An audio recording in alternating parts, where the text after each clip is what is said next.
Jewellery industry को बढ़ावा देने के लिए JMI jewellery export promotion council पिछले कई सालों से एग्जीबिशन का आयोजन करती आ रही है। इस एग्जीबिशन के तहत मुंबई में आईएजेस सिग्नेचर 2025 का उद्घाटन आज महाराष्ट्र के मुख्यमंत्री देवेंद्र फडणवीस की वाइफ अमृता फडणवीस के हाथों किया गया। जैसा कि आप देख सकते हैं कि बड़े भव्य तरीके से जो है रिबन कटिंग के साथ दीप प्रज्वलित किया गया है और इस शो के सफलता की कामना की गई है।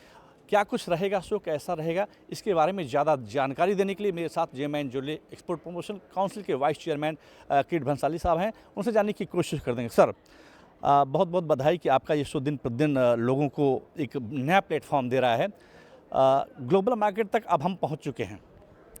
जी, आप देखते होंगे, आप तो पिछले कई सालों से ये शो कवर कर रहे हो और आप खुद ही भी इसका अनुभव करते होंगे कि दिन ब दिन कितना उत्साह बढ़ रहा है, लोगों में आने की उत्कंठा कितनी रहती है।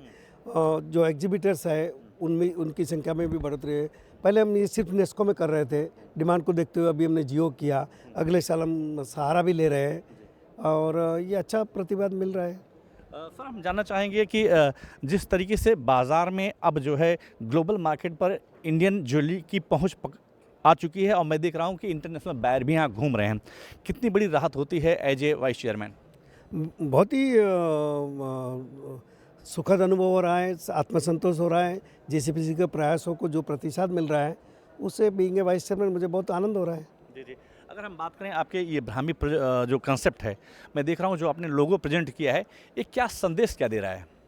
कौन से लोगों की बात कर रहे हैं? ब्राह्मी की।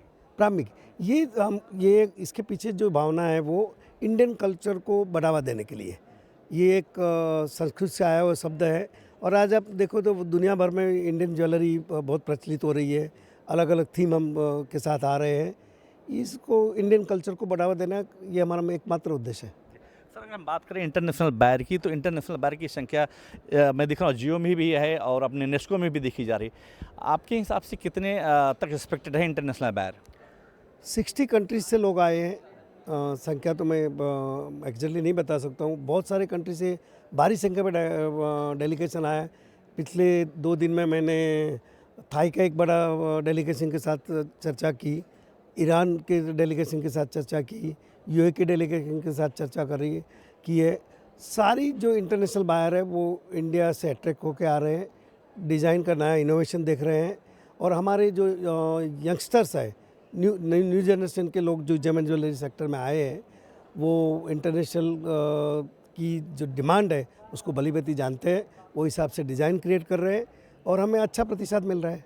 कल सर मैंने देखा कि आपने जो है नेस्को में मशीनरी सेक्शन का, मशीनरी एक्सपो का उद्घाटन किया। ज्वेलरी इंडस्ट्री के विकास में मशीनरी और आईटी का कितना बड़ा रोल रहा है? जो हिसाब से इंडिया का डोमेस्टिक और एक्सपोर्ट आने वाले दिनों में जो बढ़ रहा है और जो प्रतिसाद मिल रहा है, मैंने आपको बताया, तो ये हैंड एंड ग्लो है। जो नई टेक्नोलॉजी है मशीन के द्वारा, जेएमआई सेक्टर का प्रोग्रेस विदाउट मशीनरी हो ही नहीं सकता है। पहले हम अच्छी डिज़ाइन के लिए सिर्फ इटली पर डिपेंड करते हैं। आज हमारे यहाँ पर जो मशीनरी के उत्पादक हैं वो नई टेक्नोलॉजी के साथ आ रहे हैं। हम इटली और चाइना को कम्पीट कर रहे हैं, तो मशीन का सहयोग हमें लगातार लगता रहे। किट भंसाली साहब हैं जिनका साफ कहना है कि पहले हम लोग जो है अच्छी डिजाइनिंग के लिए, हल्की डिजाइनिंग के लिए इटली और अलग कंट्री का रुख करते थे, लेकिन आज जो है बदलते दौर में जिस तरीके से भारत जो है अलग अलग टेक्नोलॉजी, अलग अलग मशीनरी का उपयोग कर रहा है, उससे अब ग्लोबल मार्केट जो है भारत की तरफ आना शुरू कर दिया है। यही वजह है कि इस शो में करीब 60 देशों के अलग अलग प्रतिनिधि इस शो को विजिट कर चुके हैं और करीब 25,000 से ज़्यादा विजिटर इस शो को विजिट कर चुके हैं। Ashok Shukla, live India news, Mumbai.